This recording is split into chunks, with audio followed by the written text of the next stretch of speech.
Welcome to our last Minerva seminar this semester. And I'm sorry that we cannot have it in personal because of the circumstances, and hope that next semester our seminar will resume to be a physical one.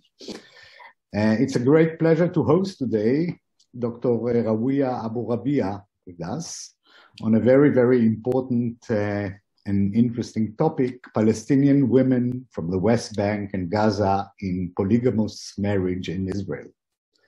Dr. Aburabia is an assistant professor at the law faculty of Sapir College, Sapir School of Law. She earned her PhD from the Faculty of Law of the Hebrew University in a joint program, doctoral program, Human Rights Under Pressure, in cooperation with the Freie University in Berlin. And she has also an LLM in International Human Rights Law from the American University in Washington. Dr. Aburabia is also a real activist. She worked for the Association for Civil Rights in Israel. And recently, Globes magazine scored her as one of the 40 under 40 most promising young leaders in Israel. Dr. Aburabia, it's a pleasure to have you with us. The floor is yours. Good afternoon. Thank you, Ido and Michal, for the invitation to present today. Today, I will present a paper that actually it's relevant to recent events. One is legal and the second is political. The first one is the Supreme Court decision from yesterday of Justice Barak Erez concerning the temporary order of the citizenship law that was expired on June 2021 that ignored by the Ministry of Interior. And the second is the Jewish National Fund attempts to plant trees on Bedouin land as means of taking over their lands. These two events, I was still very preoccupied with them, and actually they are part of the story of the paper that I'm going to present today.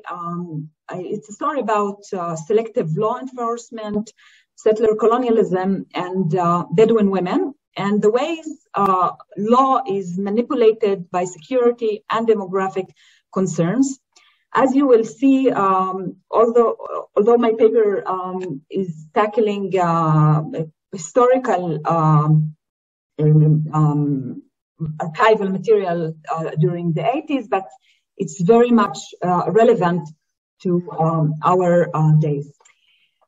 When Israeli occupied the Palestinian territories of the West Bank and Gaza in '67, most of the Bedouins in Israel were able to maintain links with their families and neighbors in this region.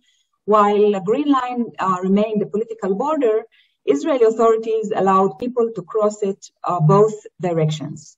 In this new political reality, many Bedouin men sought to marry brides from peasant families.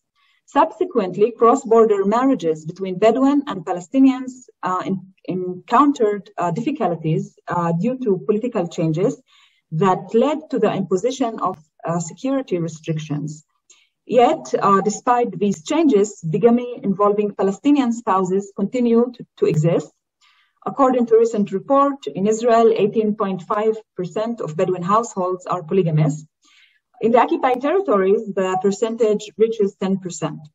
Many of these polygamous marriages involve Palestinian women from the occupied territories.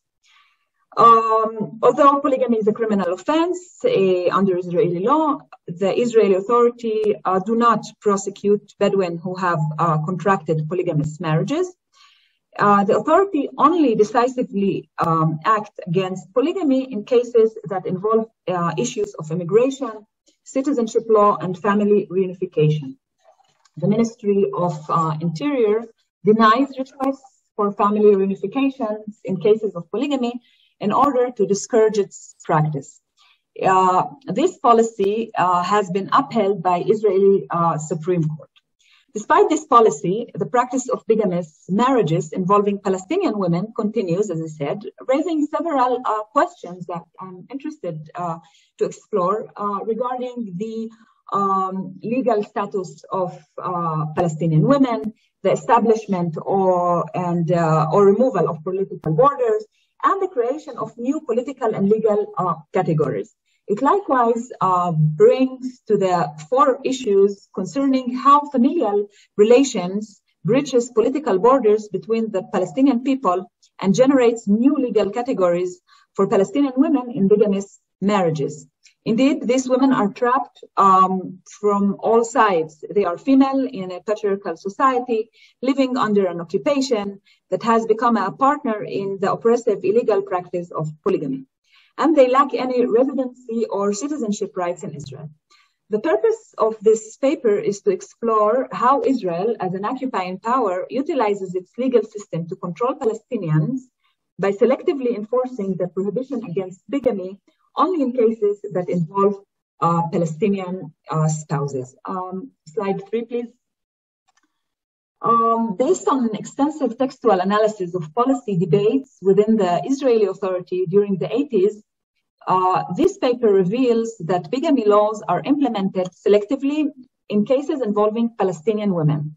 Furthermore, exploring how the state manipulates security and demographic concerns in this regard.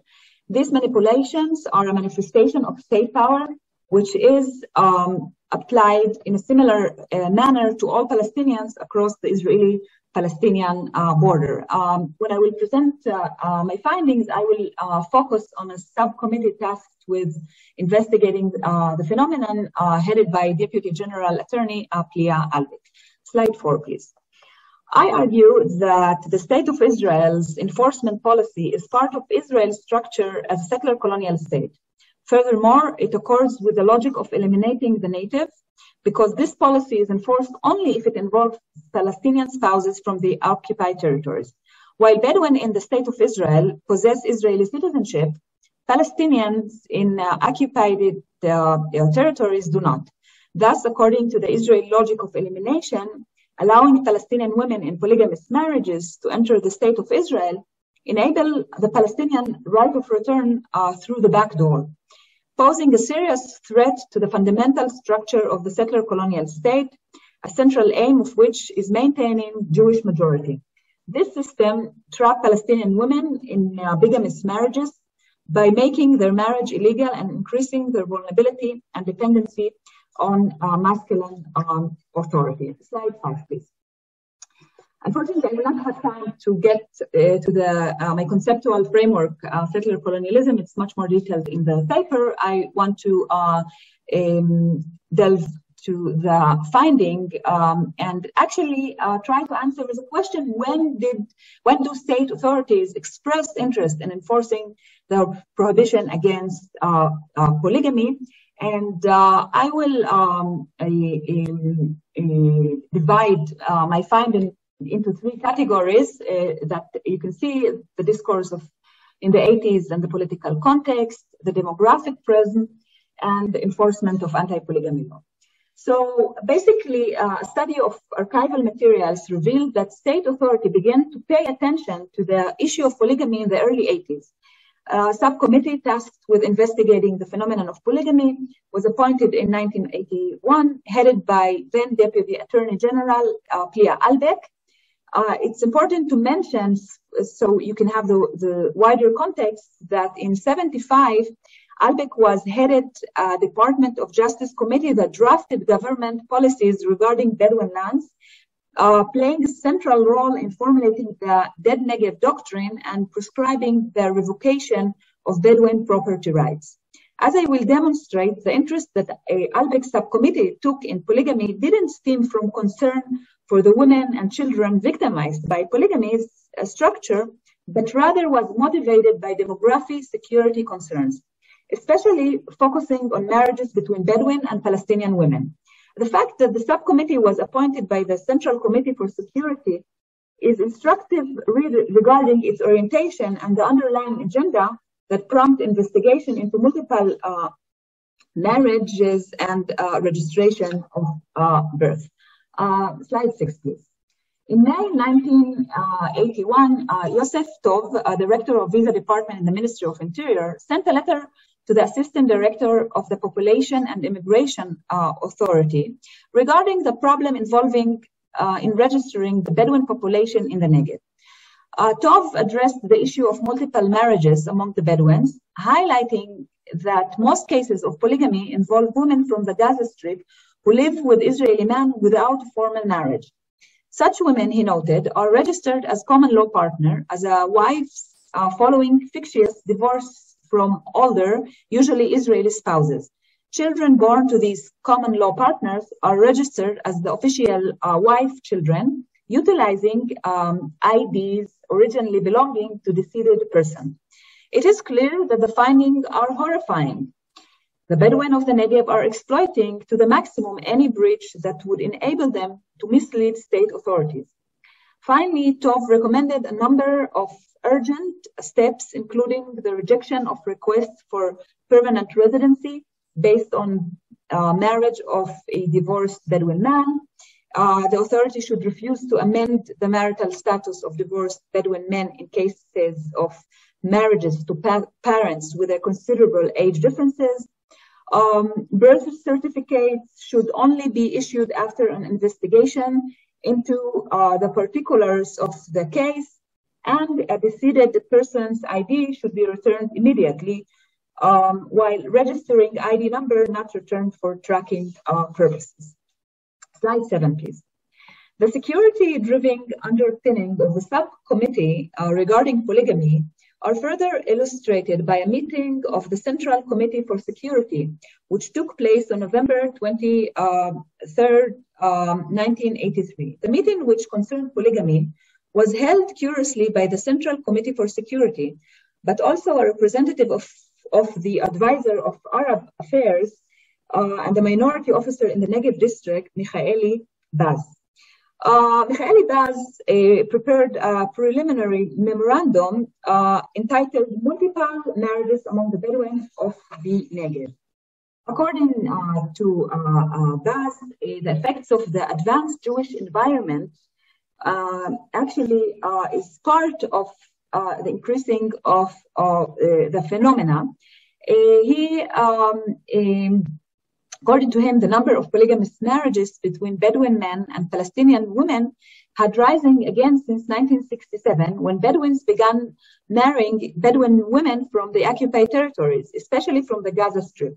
This was mainly due to the open borders between Israel and the occupied territories since 1967, which strengthened kinship ties between Bedouin tribes on both sides of the borders, and to the fact that Bedouin brides from beyond the Green Line are usually cheaper than Bedouin brides from within Israel. Indeed, the last factor, the many instances of women from Sinai and Gaza who married Bedouins from the Negev and moved to Israel, was one of the obstacles preventing elimination of the phenomenon. Furthermore, Baz referred to the issue of enforcement, noting that it is exceedingly difficult to present evidence that would foster an indictment of bigamy. And he addressed furthermore the ways that Bedouin circumvent the law, citing the manner of registering of these marriages, which can be performed by a qadi or a layman as a chief cause for expansion the phenomena. As a consequence, Baz recommended several actions that should be taken, mostly involved oversight and surveillance, the enforcement of the law within the borders of the Green Line, with specific attention to women living in Bedouin areas, reconsideration of the criteria for family reunion, closer surveillance by the Ministry of Interior and population census, and reporting anything out of the ordinary. In addition, he recommended that government authorities acting among the Bedouin track and oversee more closely financial benefits given to Bedouin, including in hospitals. Slide 9, please. Another slide, please. And now it's actually bring us to the demographic prism in early 90s. The Israeli authorities also viewed this from a demographic perspective, further reinforcing the security prism. This is evident in a letter sent by the officer of the advisor for Arab affairs in Beersheba, Mr. Nissim Kazes, to the overseer of the Negev district in the Ministry of Interior. And it's entitled The Demographic Problem in the Negev. In this letter, Kazaz mentioned that the Bedouin population in the Negev was disproportionately multiplying in comparison to other demographics in Israel, Jews and Arabs alike. He cited the following reasons for this. First, multiple wives and bigamy. Second, importation of brides from the occupied territories.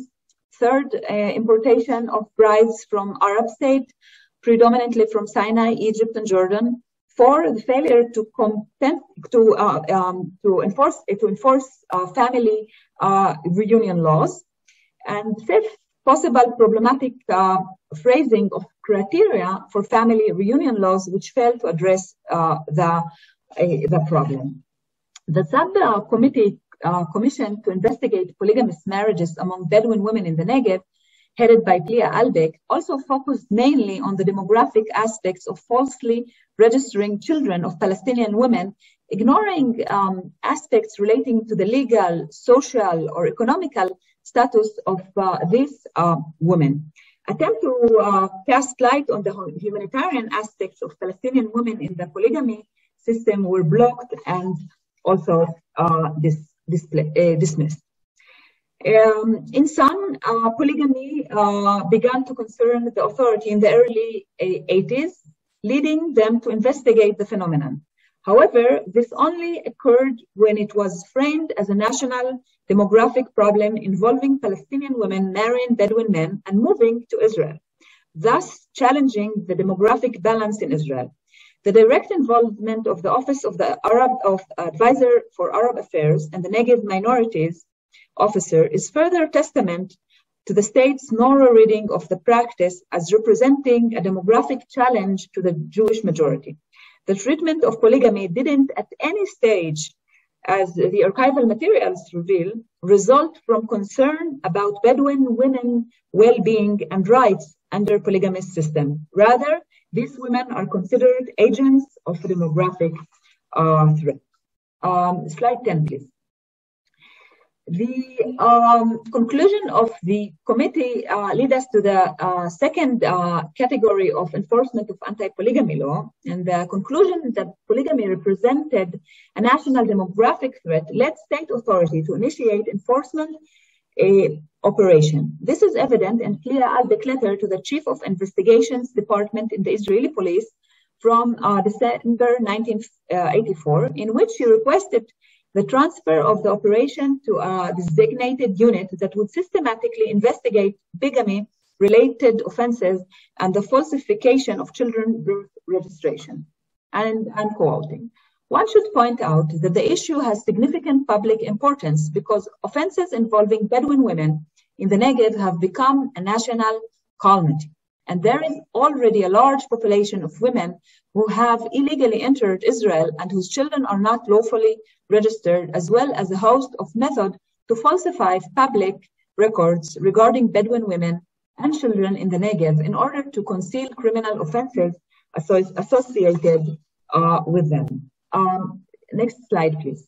Another letter sees Albeck approach the director of investigation in August 1985, where she requested the appropriate police station initiate an investigation of into two women suspect of falsely registering women and children living in a polygamous household. The issue is of the utmost importance because it is through falsification of records that Bedouin women from Gaza Strip and Judea and Samaria evade the authorities, gaining the advantages of Israeli citizenship for themselves and their children as a result of this deception. These letters support the argument that the state becomes involved in battling polygamy only when it comes to be associated with the demographic threat. The eradication of the problem thus becomes part of the national mission. There is no mention or regard to how polygamy affects the legal standing of Bedouin women. Once more, they are perceived only as wombs.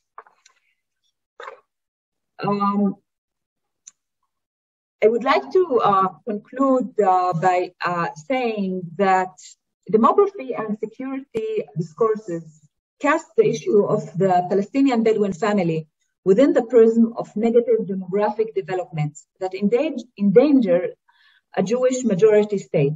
Supposedly alarming reproduction rates among the Bedouin were used to establish the necessity of state intervention in critical intersections of personal status and family law, thus establishing control over Bedouin women's bodies over the Bedouin family. The demographic discourses construct the Bedouin as a potential or actual threat to the state. These demographic discourses consider polygamy a major obstacle to modernity. In the fight against polygamy, the principal arena of contention is the family and home. In the Bedouin experience, and indeed often in the Palestinian experience through Israel-Palestine, this basic sense of state-led assault and intervention in the home is exacerbated by a long history of forced displacement and uprooting, intending to oust Bedouin from their ancestral land and urbanize them by pushing them into poverty and crime-ridden Bedouin townships, where miraculously they will be modernized. And yet, as a settler colonial state vis-a-vis the Bedouin community, Israel's prioritized make land the most prized and contested commodity. The continuous seizure of land and the concentration of the Bedouin thus necessitate the maintenance of an indirect system of control, which render the Bedouin less than a full Israeli citizens, but rather an individual belonging to a subject population. In other words, the state prefer to maintain indirect rule over the Bedouins while it takes control over the land, subjecting Palestinian women to unrestrained patriarchal system of domination for political reason, and evoking the woes of Palestinian women in rhetorical condemnation that perpetuate myths of an essential gulf of difference between the Bedouin way of life and the rest of the world. In the small fraction of the paper, and it's part of a much longer and a detailed, empirically based paper, this paper tried to demonstrate how gender and sexuality are fundamental to colonial projects. Palestinian women are perceived as the markers of the national collectives. Their bodies and sexuality are part of their symbolic representations. Indeed, their bodies and sexuality are subject to both colonial and patriarchal control. On the one hand, Palestinian women's body and sexuality are used as a site for colonial intervention and control, while on the other, they are controlled by the patriarchal traditional order. Thank you for listening. Thank you, Dr. Aburabia, for this fascinating paper. Those who want to ask or comment can write in the chat. And maybe I'll ask the first question. You know, you told this story, this very interesting story from the perspective of Israeli official, but you didn't explain the initial background of why did the authority decide not to enforce the law of polygamy or bigamy on the Bedouins. You know, from your perspective, it would have been much easier for the state to solve the demographic problem in the first place by just enforcing the law equally on everyone. And a second question, if you want to share with us this story from the Bedouin side. What's happening in the market of family? And is this true that, for example, people seek additional women who are cheaper from other places? So just an interesting to hear the story from the Bedouin side. Okay, thanks for your questions. So, okay, I mean, the first question concerned my initial project about why the state doesn't enforce the law and basically the gap between the law in the books and the law in action. And I demonstrate in several articles and also in my book that actually it's part of its colonial policy of indirect rule in enforcing the law in a selective way. And I think the parallel of the way that it's aggressively enforcing laws related to lands, the unrecognized Bedouin villages, on one hand, lack of enforcement when we talk about the private familial sphere, which is part of colonial practice of not touch upon what the state consider as culturally sensitive issues, because there is an issue of ongoing land dispute between the state and the Bedouin. This is one explanation. Another explanation is indifferent towards minority within a minority, such as a Bedouin. I mean, it's only enforced when it has a demographic security lens, when it's threatened the structure of the Jewish state. And that was, I was astonished when I saw these materials, because as you said, I was very much interested on the way that the law is enforced or not enforced, and how Bedouin women are excluded from the protection of the law.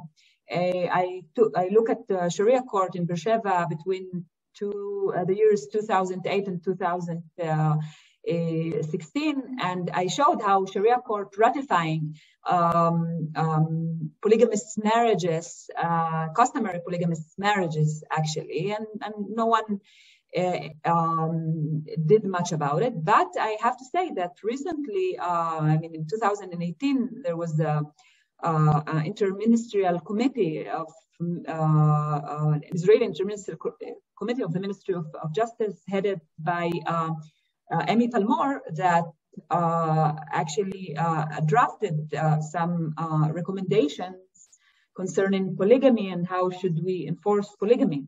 And I have to tell you, after writing my PhD on the subject today, I'm not sure that I think that maybe the best solution is law enforcement, because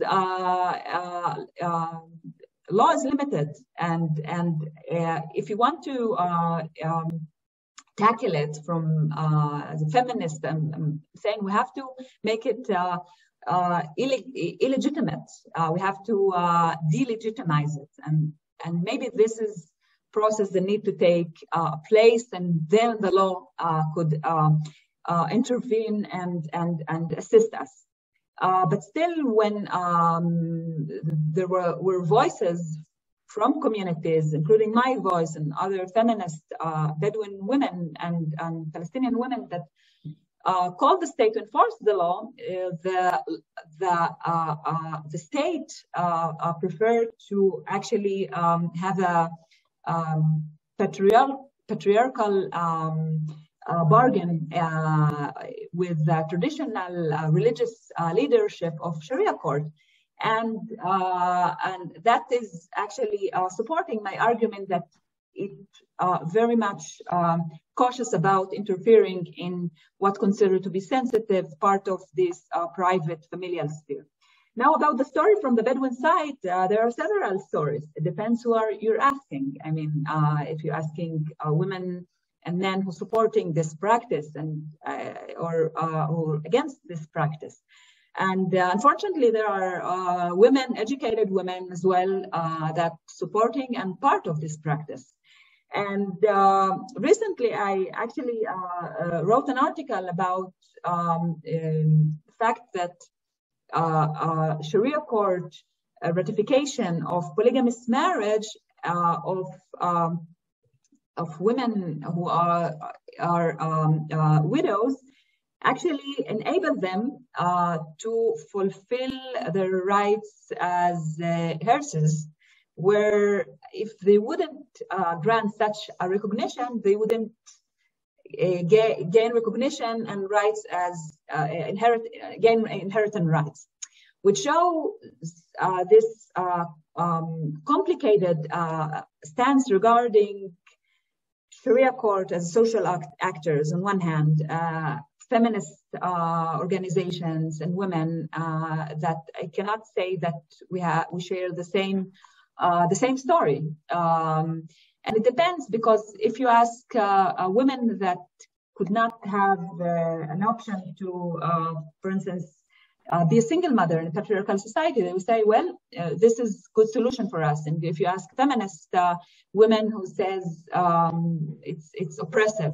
So it depends which side of the story. But according to the official data, as I mentioned, we're talking about almost 20% of Bedouin population that involved with bigamy, which means that the majority of Bedouin society is against polygamy. And of course, it is an indicator of women status and socio-legal economic status, and men as well. And so there are several narratives to the story of polygamy. And today I wanted to emphasize this small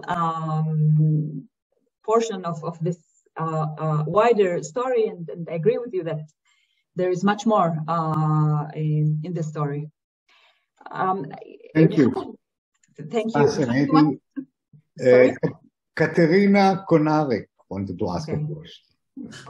Hi, thank you, Eli. So thank you, Dr. Aburabia. This was really fascinating talk and so timely in this special time.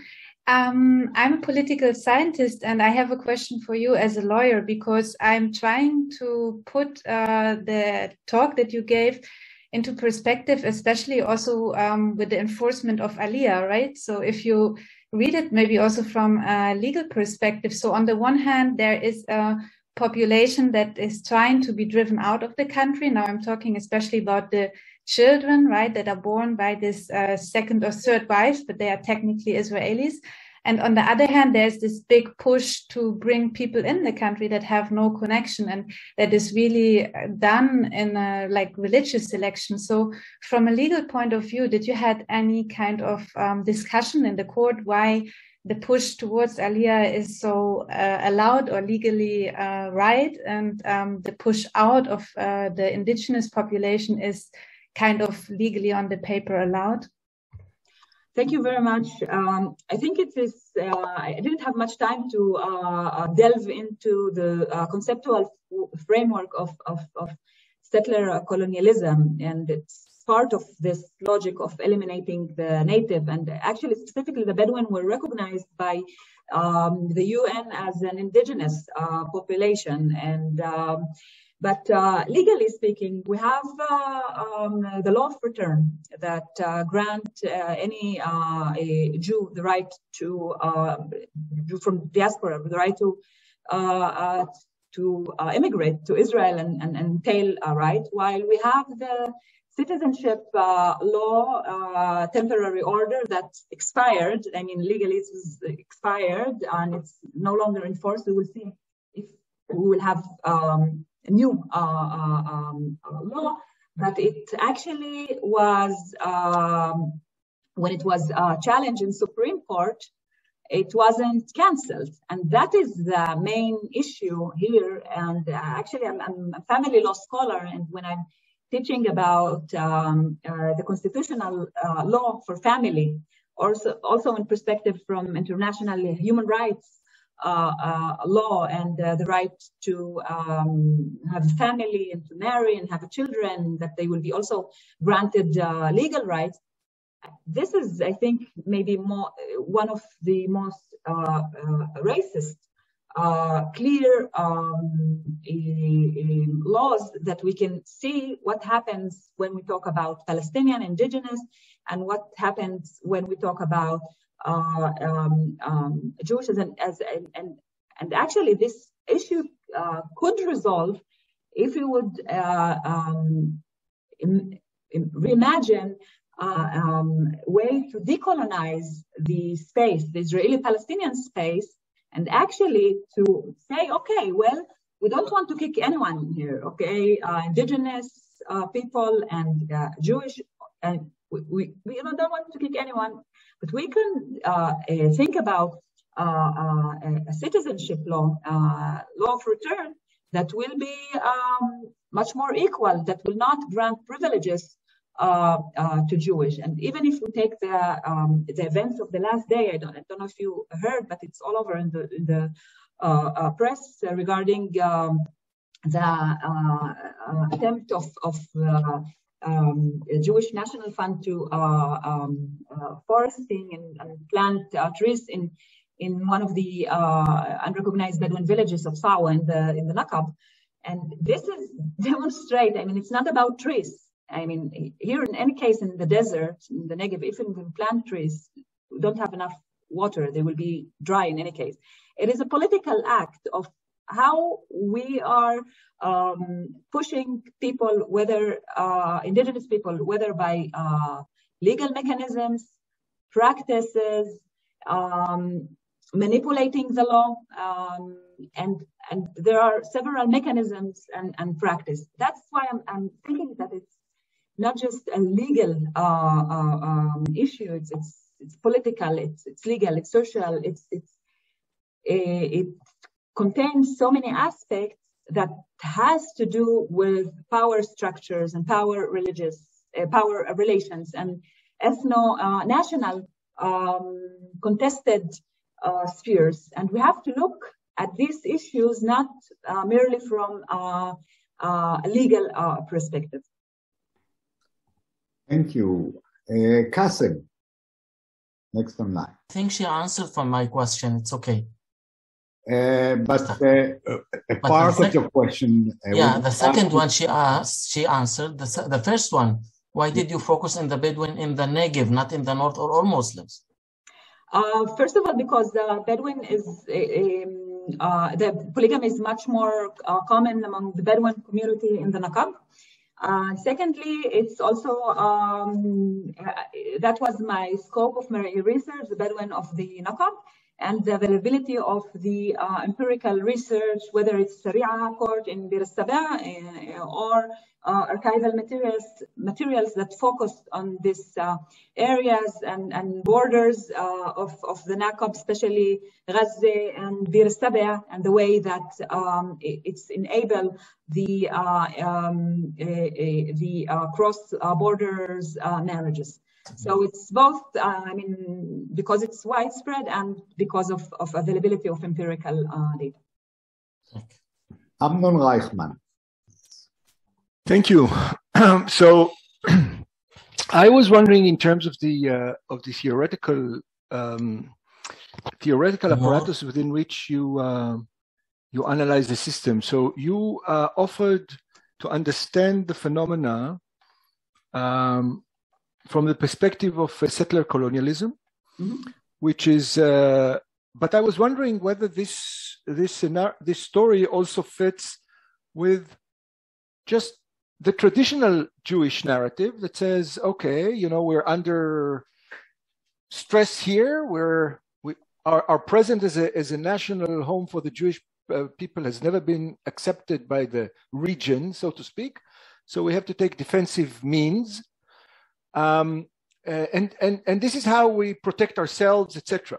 Now, I totally agree with you that the law of family unification is an egregious violation within that narrative, within the Jewish narrative of self-determination and the protection of the Jewish people. The family unification story is difficult to justify. I was wondering whether you can correspond with this framework also with respect to the notion of bigamy, because again, you can say it's secular colonialism, and I don't argue with this, but you can also say, look, under the Ottoman Empire, unless the Ottomans were also secular colonizers, which could be, but for the 400 years under the Ottoman Empire, you know, the millet system was there. The Sultan didn't want to intervene, and you know, the Kaiser in Vienna didn't want to intervene, and so the Kaiser in Vienna did the same things in Hungary and Romania, as we now call Romania. It was standard practice in those 400 years. So, was the Turkish Empire colonized? I'm not sure. I don't know. But the question is, should they care? I think the strength of your argument is, even if you don't buy into the settler colonialism, you can if you want to, but even if you don't, then you have to say something about how should you think about the story of polygamy, and this is where, you know, granted that there are various narratives within this ties into Ellie's question. Granted that there are several narratives within the Bedouin community, what should the state do? What do we expect from the state, the law, to do given that phenomenon? Other than say, well, multiculturalism, you know, it's up to you. You develop your own narrative, and once you have finalized your say, come talk to us. But until then, it's up to you, etc., or something like that. Okay, thank you for your question. So first, I will relate to the first theoretical angle. And actually, I mean, Ottomans are empire, so it's part of imperialist expansion. We can look at it. Yeah, but empires are not. It's different. There's a different paradigm of empires and settler colonialism. I'm getting that. Yes. But then actually we have a British colonialism, which is not like settler colonialism, it's classical colonialism. And we have the Israeli legal system I treat it as part of this colonial heritage. And also actually bigamy, if we look on the ordinance of bigamy from 1936, that was actually enacted by the British, and granted and exempted Muslims. It's different than the case of Israel, that you have the criminal prohibition that's supposed to apply to all, but it's de facto exempting a certain group. And taking the British and analyzing why they exempt Muslims, it's part of this colonial narrative of effective rule of not. I also have a chapter on this in my book concerning the Muslim Council demand that it won't be applied to them, etc. But still, I think that the settler colonial paradigm, it's limited. It's limited because it's only, it's good for explaining ethno-national power structures. It's good for explaining the positionality of indigenous vis-a-vis the state. It's good for explaining ethno-national privileges. But it's limited because, and you're right, okay, what's next? What are we doing? How we deal with this practice? And I will just say, if it wasn't clear, that I think that polygamy is an oppressive phenomenon towards women and children. I'm not in favor of this phenomenon. I think that I mean, research. We have psychological researchers and sociological research that show how bad it is for women, how it affects rate of anxiety and domestic violence, I mean, it's bad.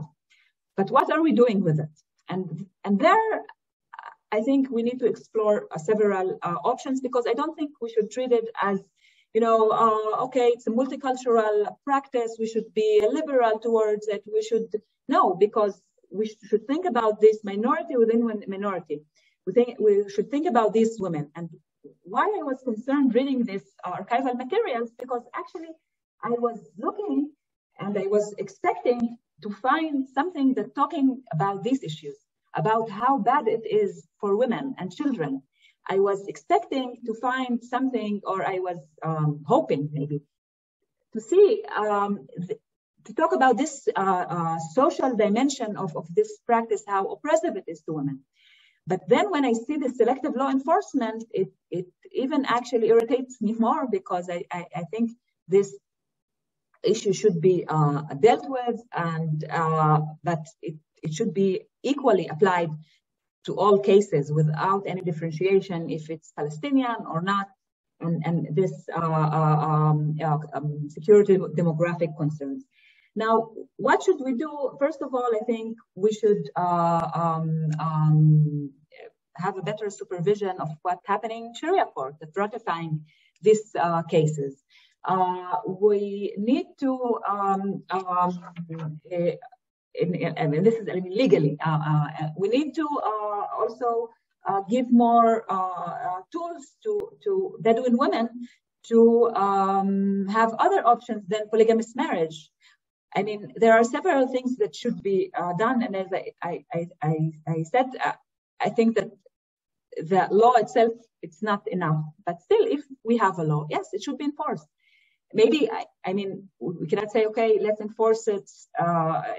Let's enforce it from, I don't know, certain date. But I'm kind of ambivalent toward this, because on one hand, I'm talking about settler colonialism for analyzing and try to understanding power structure, ethno-national power structure. But on the other hand, I'm also using liberal feminist theoretical framework to explain subordination of women in this structure. So I hope it's start to answer your question. Thank you.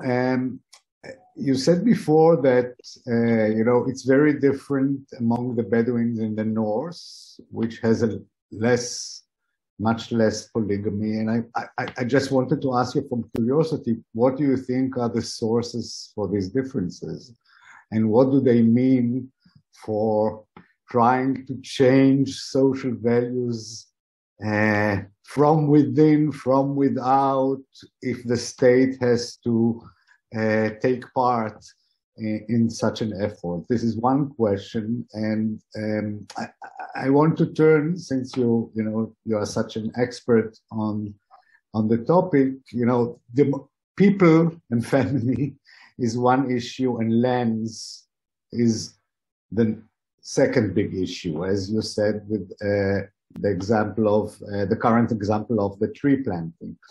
But here also, the concept of property rights in the Bedouin culture is very different from the modern concept, and whether it's colonization or modern state, one can, debate. But what do you think is a viable and agreeable solution to these clashes with regard to the concept of property and property rights? Thank you. Okay, so first, concerning your first question, I didn't research Bedouin community in the north. So what I'm saying is based on, I haven't checked it, but what I think why it's different is, I think, first of all, the issue of urbanization that took place in the Bedouin among the Bedouin in the north, that didn't take place among the Bedouin in the Nakab. That still half of the population still living in unrecognized Bedouin villages. Also the tribal component, and in the Bedouin community is very tribal. And actually, I refer to polygamy in my writings as customary polygamy. I mean, it's although it's allowed according to religion and it's a criminal offense, but even to complicate it more, it's customary, basically. It's customary, it's taking place without, outside of Sharia court, and then the sides come to Sharia court for ratification. So it's the customary tribal system is very much dominant, and it's dominant concerning polygamy and marriage issues, but it's also very much dominant considering property rights and indigenous rights. And actually, Plia Albeck here is interesting because, and when I saw it, because she was drafted the doctrine of the Negev doctrine based on this legal doctrine, based on also very selective way of interpreting Ottoman, British law concerning Bedouin claims for land. And it's interesting that the courts in Israel today adopted this doctrine. But it's interesting because if a Bedouin would agree to reach a settlement with the state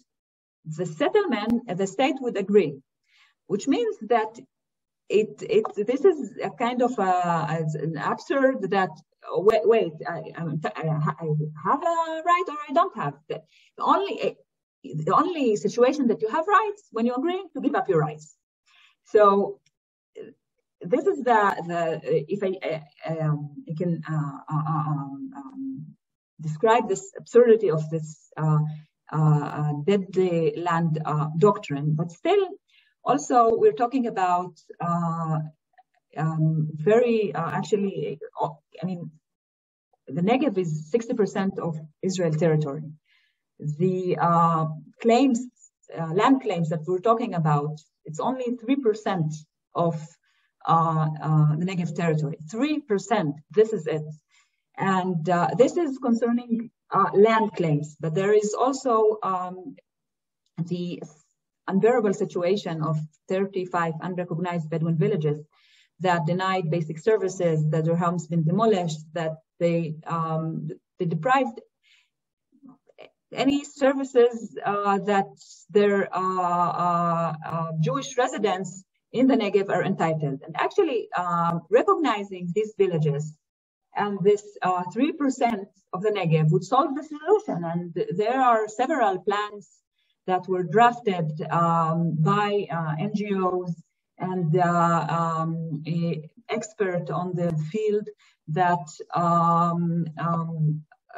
basically suggesting that these villages will be recognized according to the criteria of the Planning Institute, using the same criteria that we're using today for recognizing agricultural settlement or rural settlements in the Negev. The same criteria, and apply them on the Bedouin villages. And I will tell you that if you will compare between how many residents there are in these 35 villages, Bedouin villages, in comparison to the 100 and more rural Jewish kibbutzim, moshavim, etc. in the Negev, and how many residents there are, you will see that it's something that could be solved. But the question whether the lens is civil lens, okay, civil lens, equal citizens, or demographic security lens. And that's the problem, because even now, when, I mean, the planting, oh, wow, we are all of a sudden very green, okay, very green. And we want to come and plan in this contested land. 60% of Israel land. I mean, come plan. Why specifically in this land? And you should see the clashes. And if the state of Israel is so much concerned, it should take all these special forces and combat violence in the Arab community, in the Palestinian community, instead of going planting trees. So there are several solutions that were several solutions of NGOs and legal experts and experts in the field that could be applied. And actually, there were also the Goldberg Committee, Justice Eliezer Goldberg, that also, although it's not a perfect solution there, but still there are guiding criteria for acknowledging and recognizing such villages. But the problem is not with the options for solution, is for the good intent. Is there a good intent, want to solve it or not? And that's the problem, unfortunately. Thank you. Amnon, you had another question. Thank you. I have a follow-up question with respect to the potential tension between the more liberal model and the more critical model of settler colonialism. And again, you know, I note specifically that the settler colonialism begins at a certain historical point, sort of saying, well, the empires before, they were different. I question that. Even if you're a crit, then you have to say something about imperialism, because imperialism, I think, is fascinating. And the British didn't invent the notion of, oh, it's sensitive, don't touch it. The British inherited it from the Turks, from the Ottomans. So, you know, they were just good colonizers. They knew how to colonize. You know, they became experts in colonizing them, and they did a better job than the French. But still, the French were also, you know, there was an art of how to colonize. But a lot of this art relies on prior empires. So the relationship between colonies and empires is interesting from a theoretical perspective. But this is not my question. My question attempts to move the discussion one step further and to say, we've talked thus far about the tension between community and state. And we talked about the tension of a minority within the minority community, which I think is something that the state must address, regardless, whatever model it's there, it's a problem, you have to deal with it. And here your work does a wonderful job to both say, hey, you ignored this whole duty to protect the minority, even under your narrative of the enlightened Jewish democracy. What about that? Let alone, you know, the notion of land and the relationship between this and land and all that. But I want to take the discussion one step further forward by asking, what about inter-community disputes? So we in the Minerva Center, we kind of were wondering, and Deborah here is also part of the research team, how to think about clashes, how to think about the choice a Bedouin man or woman has to make, whether to turn to state courts and say, look, there's a family dispute or there's a land dispute. And I totally agree with you that it's a paradox. I have a land right only once I sell the land. But until I sell the land, oh no, you don't have a sale. So that's a paradox there. But suppose there is an internal dispute within the community, whether it's family law dispute, a land, or a mix, because sometimes family is related to land dispute because the land is, as you said, it's part of the chamula, part of the family unit, extended family unit, etc. Do you go to a state court, or do you say no? We'll settle it internally? And then you go where? I mean, you don't go to the Sharia court, to the Qadi, because that's a state. That's also another state. You go to the Sheikh, you go to like applying which norms, and how should the state then tolerate those, you know, unofficial yet legal in a way, uses of alternative dispute resolutions? Yes, it's fascinating. It's outside the scope of what you just described, but I think it follows from. Yes, absolutely. I mean, it's fascinating because also as a family scholar, when I talk to my students, and I mean, today we're in an age that encouraging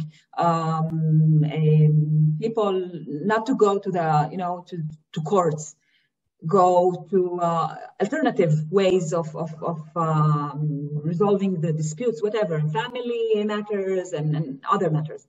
And actually, here we have a functioning structure, a legal structure, which is very much strong, because still, even if there is state decision, verdict concerning land claims, let's say, and still the parties will obey the tribal court. And if we take, for instance, Kseife, one of the Bedouin villages here, that when you enter Kseife, you see that there are lands in all kinds of places that no one lives there. And it's not no one's lands, it is, but it's not recognized by the state. But still, no family would dare to live on this land because it follow this customary rules, which means that the state cannot ignore it, because even if it ignores it, it still exists. And it should find ways to reconcile with it, or to see how it's dealing with it. And also we know, I mean, given the experience, comparative experience of indigenous communities in the world, that these structures, legal structure, exist. And I don't think it's wise to ignore it. It should find a way to accommodate it. And then decide, okay, how much we accommodate it without also encouraging patriarchy, without encouraging tribalism. And it is a paradox, because on one hand, if you want to solve, let's say, issues of minority within a minority, you have to apply sometimes liberal norm. You have to apply, we all stuck with religious courts, okay? This is only one equal things all of us share, Muslim, Jews, Christian, that we, matters of marriage or divorce, there is a monopoly, we have to go there.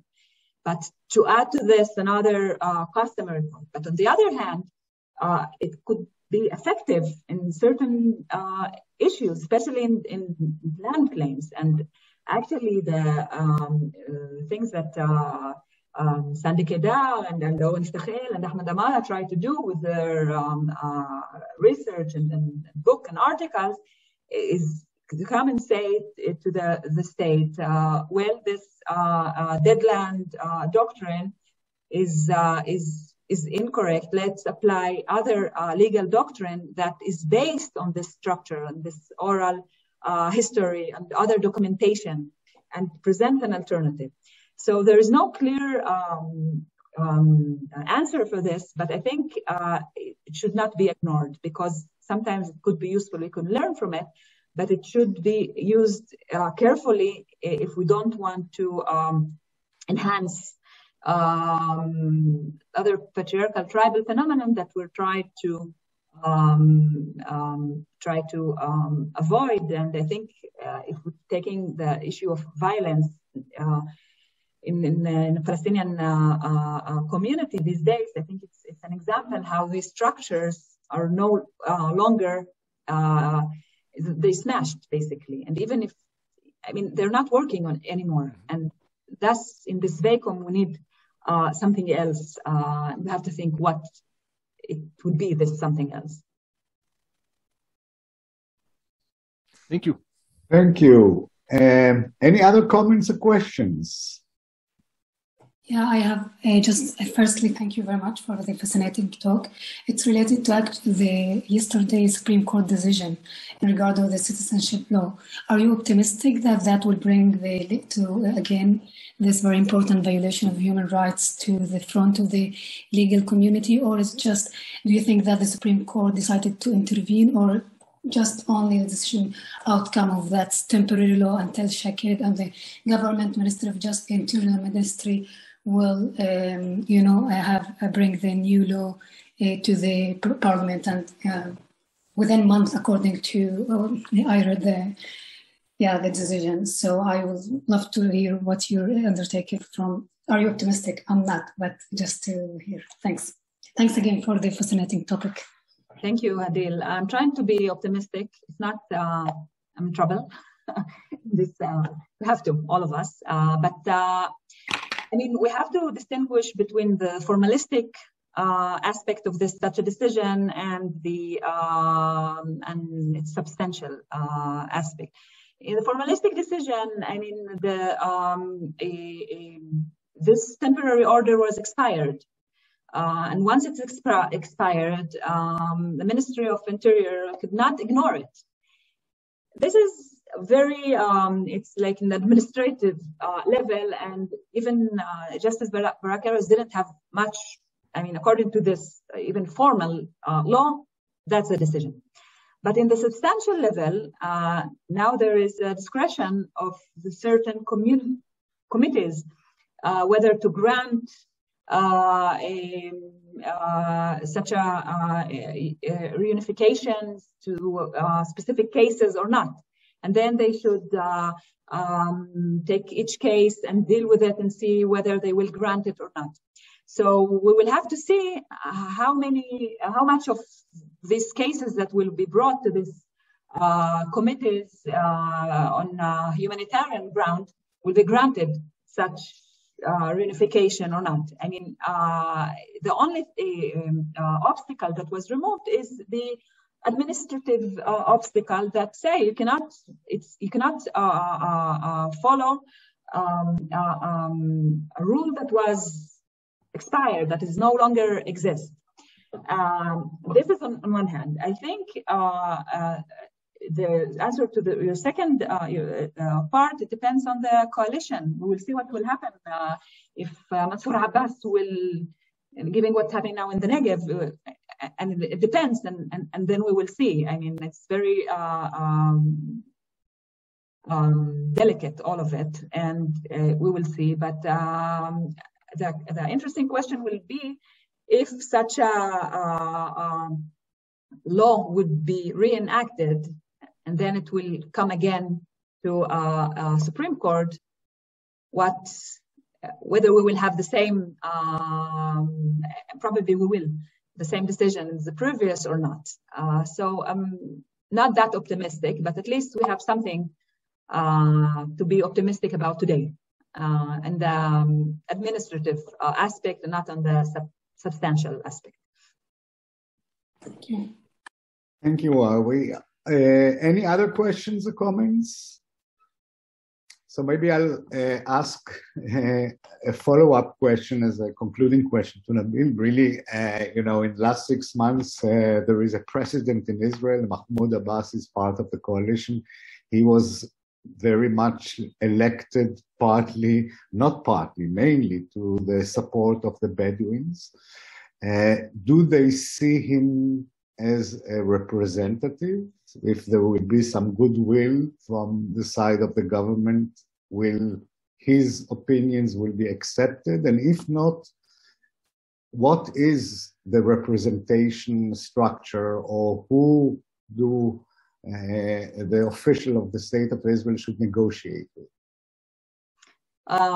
It depends who you ask from the Bedouin community, because Mansour Abbas is representing the conservative wing, basically. And